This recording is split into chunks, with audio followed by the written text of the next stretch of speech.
कल्पना चावला की कहानी सिर्फ अंतरिक्ष तक पहुंचने की नहीं है। ये उस लड़की की कहानी है जो हर बार हालात से छोटी मानी गई, लेकिन हर बार आसमान से बड़ा सपना लेकर खड़ी रही।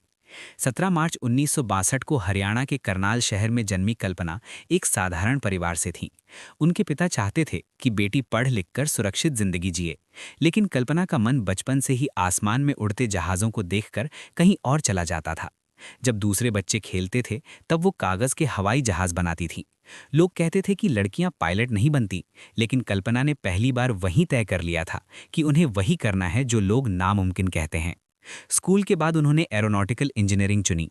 उस दौर में ये फील्ड लड़कियों के लिए लगभग बंद मानी जाती थी, लेकिन कल्पना ने हार नहीं मानी और पढ़ाई पूरी करने के बाद अमेरिका चली गईं। वहां उन्होंने मास्टर्स और फिर पीएचडी की। अकेली थीं, नया देश था, भाषा अलग थी, लेकिन सपना साफ था। नासा में जाना आसान नहीं था। हजारों उम्मीदवारों में से चुना जाना किसी चमत्कार से कम नहीं था। लेकिन 1994 में कल्पना चावला नासा की अंतरिक्ष यात्री बनी और 1997 में उन्होंने पहली बार अंतरिक्ष की उड़ान भरी। उस दिन भारत से लेकर अमेरिका तक गर्व की लहर दौड़ गई। एक साधारण भारतीय लड़की अब अंतरिक्ष में थी। लेकिन यही उनकी आखिरी उड़ान नहीं थी।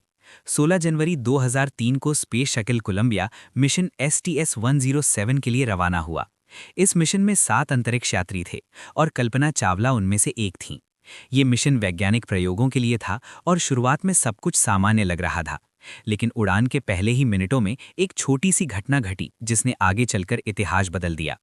जब शटल उड़ान भर रहा था, तब उसके बाहरी फ्यूल टैंक से इंसुलेशन फोम का एक टुकड़ा टूटकर शटल के बाएं पंख से टकरा गया। उस समय इसे गंभीर नहीं माना गया, क्योंकि पहले भी ऐसी घटनाएं हो चुकी थीं और शटल सुरक्षित लौट आया था। कोलंबिया ने 16 दिन तक अंतरिक्ष में सफलतापूर्वक काम किया। कल्पना चावला ने प्रयोग किए, पृथ्वी को ऊपर से देखा और अपने सपने को पूरी तरह जिया।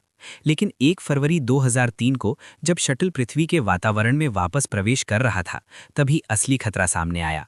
वातावरण में प्रवेश करते समय शटल के बाहरी हिस्से का तापमान हजारों डिग्री तक पहुंच जाता है। उसी टूटे हुए हिस्से से अत्यधिक गर्म गैस अंदर घुस गई। बायां पंख अंदर से पिघलने लगा।